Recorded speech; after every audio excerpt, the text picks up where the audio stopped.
ವೇದಾಂತ ಸಂವತ್ಸರ ಓಂ ಬ್ರಹ್ಮ ವಿದ್ವರಿಷ್ಠಾಯ ವೇದಾಂತ ಭಾಸ್ಕರಾಯ ನಮಃ. ಆತ್ಮನ್ಯೇವ ರತಿರ್ಯಸ್ಯ ನತು ಬಾಹ್ಯೇಷು ವಸ್ತುಷು ಆತ್ಮನಿಷ್ಠೋ ಬ್ರಹ್ಮನಿಷ್ಠಃ ಜ್ಞಾನಿ ವೇದಾಂತ ಭಾಸ್ಕರಃ. ಯಾವಾತನಿಗೆ ಆತ್ಮನಲ್ಲಿಯೇ ರತಿಯೋ ಮತ್ತು ಬಾಹ್ಯ ವಿಷಯಗಳಲ್ಲಿ ರತಿ ಇಲ್ಲವೋ ಅವನೇ ಆತ್ಮನಿಷ್ಠ, ಅವನೇ ಬ್ರಹ್ಮನಿಷ್ಠ. ಡಿಸೆಂಬರ್ 9 ಇವನು ಬ್ರಹ್ಮವಿದ್ವರಿಷ್ಠನು.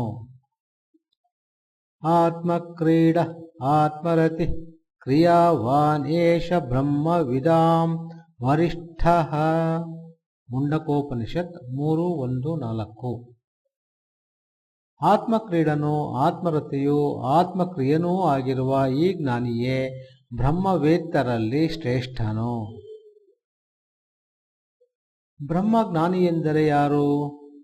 ಅವನು ದ್ವೈತ ವ್ಯವಹಾರವನ್ನು ನಮ್ಮಂತೆಯೇ ಮಾಡುತ್ತಾನೋ ಮಾಡುವುದಿಲ್ಲವೋ ಎಂದು ಅನೇಕರು ಕೇಳುತ್ತಾರೆ. ಈ ಪ್ರಶ್ನೆಗಳಿಗೆಲ್ಲ ಉತ್ತರವನ್ನು ಈ ಮಂತ್ರವು ಕೊಡುತ್ತಿದೆ. ಆತ್ಮಕ್ರೀಡನೂ ಆತ್ಮರತಿಯೂ ಆತ್ಮಕ್ರೀಡನೂ ಆದವನೇ ಜ್ಞಾನಿ ಪುಂಗವನು. ಈ ಮೂರೂ ಲಕ್ಷಣಗಳು ಸ್ವಾನುಭವಗಮ್ಯ. ಜ್ಞಾನಿಯು ಅಜ್ಞಾನಿಗಳಂತೆಯೇ ಸಕಲ ವ್ಯವಹಾರಗಳನ್ನು ಮಾಡುತ್ತಿದ್ದರೂ ಜ್ಞಾನಿಗೆ ವ್ಯವಹಾರಗಳೆಲ್ಲವೂ ಕೇವಲ ಅಭಾಸ ಮಾತ್ರ, ನಾಟಕ ಮಾತ್ರ, ಹುಸಿ ತೋರಿಕೆ ಮಾತ್ರವಾಗಿರುತ್ತದೆ. ಅಜ್ಞಾನಿಗಳಿಗೆ ಸತ್ಯವಾಗಿರುತ್ತವೆ. ಇಷ್ಟೇ ವ್ಯತ್ಯಾಸ. ಜ್ಞಾನಿಯು ಆತ್ಮಕ್ರೀಡನೂ ಆತ್ಮರತಿಯೂ ಆಗಿರುತ್ತಾನೆ.